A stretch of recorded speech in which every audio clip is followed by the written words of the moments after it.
Co-powered by Green Lamb Laminates, Gustakhi Saaf.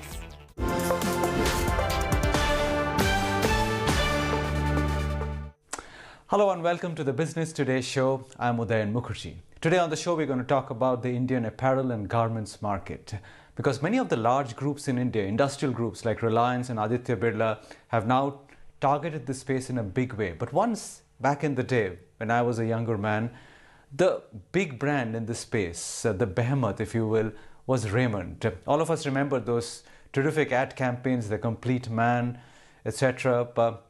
And today we have with us, or I have with me, the Chairman and Managing Director of Raymond, Gautam Singhania, to tell us where the Raymond brand is headed in the years to come and whether it can take on successfully the challenge of these very mighty industrial groups which are entering his terrain, his turf. Gautam, it's a great pleasure to have you on, and thank you very much for joining me today. Thank you. Well, you were the original men's apparel garments brand in India. I mean, before any of these new players came into the fray, I mean, you were the colossus. You made Raymond more than 1,000 crore brand much before these new guys joined the game. But today, looking back, do you think you could have used your first mover advantage to make this brand even bigger and stronger than it is today? Could you have created any kind of moats around the Raymond brand? In that sense, do you think you have adequately and optimally leveraged the brand from its real first mover advantage that it had 20 years ago? So let me answer this question in a couple of ways. I think one, there's a speed at which you can grow, and the faster you grow as you come down the pyramid, so if you talk about the other big behemoths who have been created, they're actually operating in a very different market segment. Now, whilst you will say they are in the fashion space or the clothes space, clothes at 200 rupees and 2,000 rupees are completely different. So if you take our market space or the area that we actually operate in, we're still running a 65-70% market share. So we have taken a conscious decision that we're not going to go below a particular price point. We're at a particular price point. And that's why you don't see us growing beyond the point. I believe if we go actually below a particular price point, we'll start diluting the brand equity and actually commoditize ourselves, which is something we don't want to do. So having said that, I think we still held our position in the space that we're in. And, we're growing healthily in the business. The brand has moved not only from fabric, it's got ready to wear, it's got shirting, it's got linen, it's got custom tailoring, it's got made to measure, it's got so many different products. And we're really building a lifestyle brand. So we're actually happy with that. But how big is this market, this addressable market, Gautam? Because, if you stick to one segment of the market, it may be your choice. Do you run the risk of curbing growth beyond a point? Or do you think even without going down the value chain, you could extend the brand so that it covers a bigger addressable universe? Because it may only be a matter of time because before these large players that you spoke about may eye your piece of the pie as well. Well, let's be very clear. In our segment, we have a very, very strong brand equity. Now, if you say fabrics might grow at 4 or 5% a year, but you have so many new product lines that you can make to make the brand more holistic. That is really the opportunity for you. You've got to make your place in the sun and stick with that and what you believe in. And I genuinely believe that the space that Raymond has created for itself is an enviable position. And really, when you're having 65-70% market share in that space, you're doing pretty well.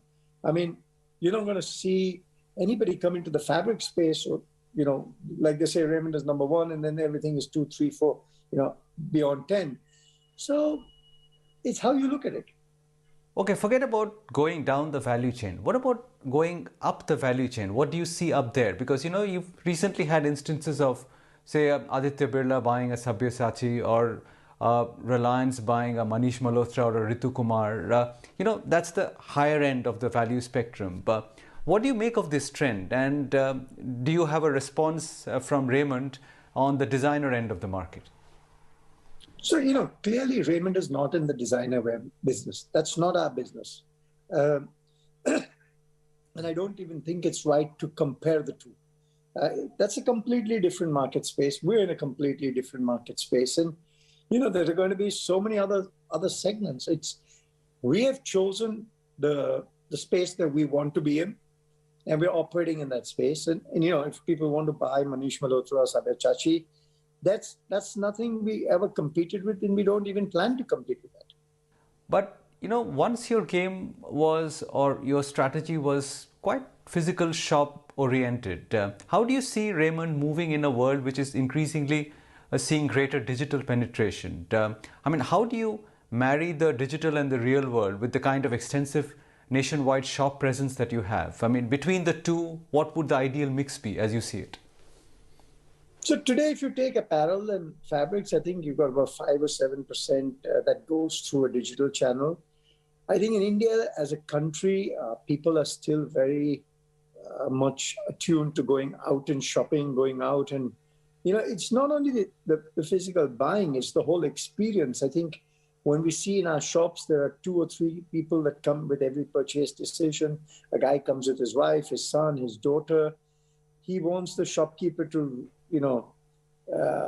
endorse his shopping decision as, is this the right thing I'm buying? Is this not the right thing I'm buying? That's the kind of things we're looking for. So I think it'll be an omni-channel strategy where you're going to have to coexist, but having the physical retail is really important to us. So what do you think would be the mix maybe 5 years out? And how much of that physical presence we are talking about could be in, say, non-metro kind of cities, B and C cities even? So I think it's very difficult to say what's going to happen 5 years out. I think in the pandemic, the digital space went up significantly. But we're seeing, if you look at the footfalls in the stores today, it's back to pre-pandemic. So people are out shopping. Digital has gone down. Amazon sales have obviously come down because people are not really sitting at home and shopping online. 5 years down the line, it's a little difficult to say, but we just have to wait and watch it out. What is the situation in the market now, Gautam, post recovery that we are seeing at this point? One thing is the footfalls have gone up, but do you see the kind of dent in incomes that we saw through the pandemic affecting the value end of the market at all, or the kind of value that people are willing to lay out for shopping? Is there any kind of fear of down trading that you are experiencing at Raymond because of the way people's personal balance sheets and incomes have been affected? Not really, no. I think, if you see your sales pre-pandemic, we are actually, if you see our last quarter was probably one of the best quarters. Sales are back to pre-COVID levels, and we're not really seeing any down trading just now in the sense of, people wanting to go for cheaper products. Sales, maybe we're seeing less number of customers, but we are seeing actually a higher ticket price, which is a good sign today. I think people sitting in the pandemic decided that, shopping is a way of self-gratification and, I'm going to shop my worries away. So I think that's good. Let me talk about the international piece for you for a bit. And I'm talking strictly fabric, garmenting, apparel out here, not your other businesses. There is so much talk about a China plus one opportunity. People in chemicals, pharmaceuticals are very excited. Some believe that even in textiles, it might be throwing up a large opportunity. Do you see it as a big window of opportunity for Raymond? Absolutely. I think the China plus one strategy is a great strategy. People have realized that, it's India plus China. But I think what's more important, which we missed, if you take the UK, for example, 2 things have happened, which has been very good for business. One, in the pandemic, if there were 5 customers, 3 have disappeared. And typically now there are, 5 people to 2 people. And if a customer was buying from 5 people, he's decided to scale down, buy from 2. So the people who have survived have actually doubled and quadrupled their business because now you're supplying to 2 guys who've taken a bigger market share, or the sales have grown because others have died, and number 2, they're reducing their supplier base. So if you're part of the supplier base, you're doing pretty well. But specifically for Raymond, I want you to tell me which end of the market in the international space you're looking at more closely, and what could be the size of the opportunity or the growth out there?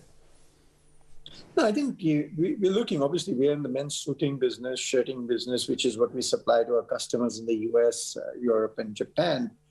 And, we're seeing healthy growths now. We're back to higher than pre-COVID. We have a manufacturing facility in Ethiopia, which is running full capacity. So I don't think there's a shortage of orders today. You just really got to stick with the guys who stuck with you in the COVID times. And I think there's ample and more business to be done today. In India, with the kind of brands that you have, because you have a bouquet of brands, whether it's Color Plus, Park Avenue, etc., Kama Sutra, but what kind of positioning do you see for these brands in the kind of segments that you are targeting? I mean, which brands in your fold are growing the fastest, for example, at this point?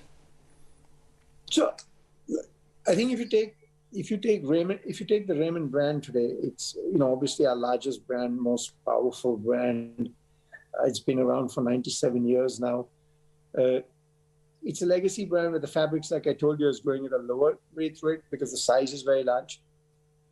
If you take Park Avenue today, it's segmented in the executive market, again, doing extremely well. It went down in the pandemic, but obviously because retail was closed. Color Plus has got its own niche, which is the more linen and cotton chino driven. And Parks is more the youthful brand, which is growing pretty well. So we've got 4 different brands in 4 different segments. And, they coexist, they complement each other, and they're doing well for us. How do they compare in terms of market share, each of these, with competitors like, or relatively newer competitors like Peter England, Van Heusen, etc.? So I think, Peter England, Van Heusen, every brand has got its own segment. Of course, other Birla fashion brands have done well. Arvind has done well. We've done well. We've all got our place in the sun. And we compete with each other in the marketplace. Van Heusen does its own thing. Park Avenue does its own thing. The way a lot of your investors look at you, they sometimes say, we think of Raymond as a textile company, but there are other pieces in it which sometimes confuses them, like your engineering business. Because some people like a pure play, they don't like a conglomerate. Would Raymond always be a conglomerate, or do you think in the near future you could spin off your engineering business, maybe even list it separately or demerge it, so that you have a pure play textile, garmenting, fabric business to offer to your investors? So you might know that the engineering business is already a 100% subsidiary of Raymond. The idea was to untangle all of this. Yeah. The engineering business already 100% subsidiary. We've got our SEBI card, and we're going to list that company shortly. Similarly, the real estate business, we've announced that we're dropping it down into 100% subsidiary. So idea is, over a period of time, we want to untangle this so an investor can then stay focused and invest in exactly the segment that he wants to. Why did you get into the real estate business? I mean, can you give us an update of where things stand there, how ambitious your plans are, whether you look beyond Thane, but where is Raymond Real Estate heading? So basically, we initially thought of monetizing the land in Thane to get some value out of it. But when we were not able to sell the land, we decided to develop it ourselves. We launched the first phase, which was the 10X project, which is 3,160 apartments. And we've launched the second phase, which is the address by GS. Both the projects have done extremely well. We have over 27, 28% market share in Thane. We've got a very strong brand name now in Thane. And our project has become probably the most preferred project. Looking at the success that we have got, we have taken a decision to look at outside projects because we built the team and we have execution capability, design capability, and the brand with us. And we're looking at DM projects where we want to grow this business. So, India as a country has to be developed. There's trillions of acres of land that need to be developed. And if you're going to build a nation, I think real estate companies will be a part of that value chain to build the country. And we're doing, fundamentally 1, 2, and 3 BHKs, large projects. That's the way we envisage our business. And I think the brand is established well, and we're looking forward to growing this business quite aggressively. In what kind of geographical span do you have in mind beyond Thane? at all? Currently, we've restricted our business to Maharashtra because you deal with one system and it's easier that way. But, if there's a large enough project elsewhere, we are not averse to looking at it with the right partner. And the engineering business, how fast is that growing relative to the fabrics business or the textiles business? So the engineering business is doing well. The auto component and the engineering, they would grow at least 20% a year. And both have done very well for us in our portfolio. So since you have a diverse mix in the textiles business, can you give us a sense of the relative growth rates of each individual piece, whether it's fabric or apparel or garmenting, suiting? What kind of disparate growth rates are they exhibiting now for you? It'd be very difficult for me to give you, piece by piece the growth rates because there's so many brands, there's so many products. So I think it'll be a little bit of a challenge. But if I say fabrics would grow at about 5 or 6%, shirting would grow maybe faster at say 12, 15%, and apparel should grow faster than that. A quick break at this point in time, but we shall return with Gautam Singhania of Raymond in just a minute. Don't go away.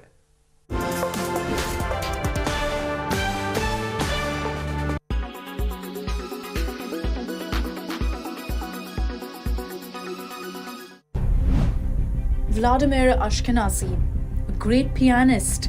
Vladimir Mayakovsky, popular poet of the Soviet era. Vladimir Menshov, a Russian actor and filmmaker.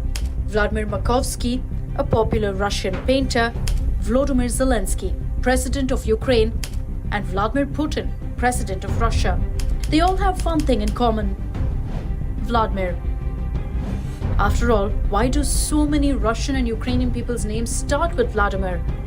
What is the meaning of this word? And why is this name so popular? Best of all, let's find out where the name Vladimir came from. This name is made up of two words, Vladeti and Meru. Vladeti means to rule, Meru means great or popular. It's believed that this name became popular because of Vladimir Razate, who was the ruler of Bulgaria in the 9th century. Apart from this, the name of Volodymyr Sviatoslavich also appears, who used to be the great prince of Kiev in 980 AD. It's believed that the successes of these two rulers made this name more popular. In today's date, this name can be seen in two forms. One is Vladimir, which is also used by Russian President Vladimir Putin. This name is used in Russia, Bulgaria, Serbia, and Macedonia. The second is Volodymyr, which is used by Ukrainian President Volodymyr Zelensky. Usually, it's used only in Ukraine. So how common is the name Vladimir in Russia? The name Vladimir is the 95th most common name in the world. 40 lakh people of the world are using this name.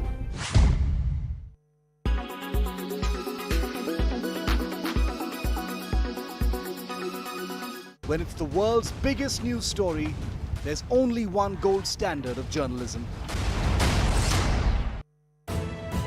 You are watching India Today.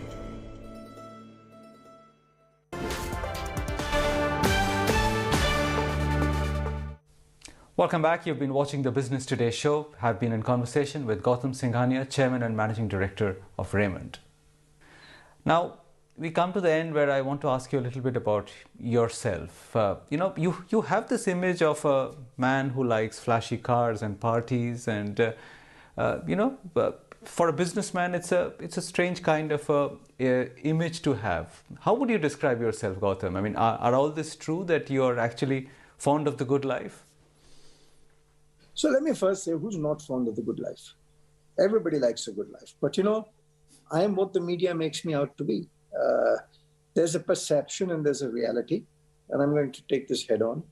And there's an overhang of, 15-year-old image. You talk about parties, etc.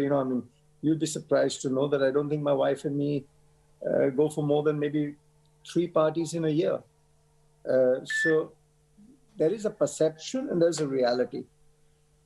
everybody likes a good life. We all work for a good life. What's wrong with that? And I have a passion for cars. It's my personal passion.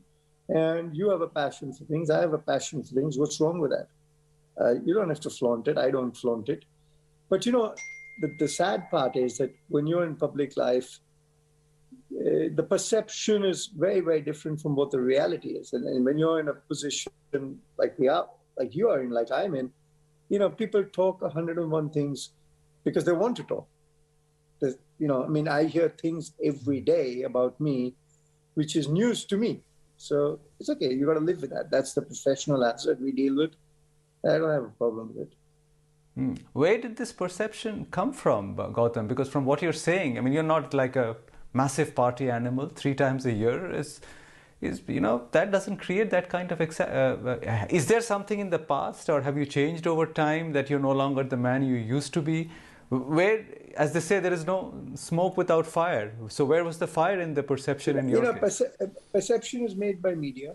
Media can make whatever perception they want about you. And really, I'm nobody to go and, you know, contradict it or whatever. And, you know, people change with time. I mean, yes, when I was 30 years old, I used to go out and party and I used to have a good time. Or when I was 25, I did it. And you know, nobody really cares whether you've changed or not, or what the reality is. And nobody really cares to even ask today. People say anything they feel like, and I am really not interested in answering anybody in what they have to think about me. I have to be true to myself. I have to believe in what I'm doing, and that's all I'm interested in. Tell us about the cars. That's not a bad reputation per se. It's not the reputation of being a party kind. Tell us about the cars. I mean, what kind of cars? I mean, is it, do you still, it is an abiding passion, or was it also a thing of a speed during your youth which you have now abandoned? Or does it continue to be a serious hobby and a passion even today? So I still have a passion for cars. Unfortunately, I don't get the time to race them anymore. I stopped racing in 2015. I just don't get the time with my commitments to business. I've had a love and passion for cars since I was 4 years old, and I don't think that's ever going to go away. So I enjoy my cars, and I don't see anything wrong with that. And, you know, I love all kinds of cars, anything to do with auto, and it's in my blood, I guess. Yeah. Speaking of blood, Gautam, you know, the other thing which has been a little unsavory over the last few years is all this public spat between you and your father. I mean, you know, do you regret the way it has come out into the public space, and could you have handled it better at your end, you think?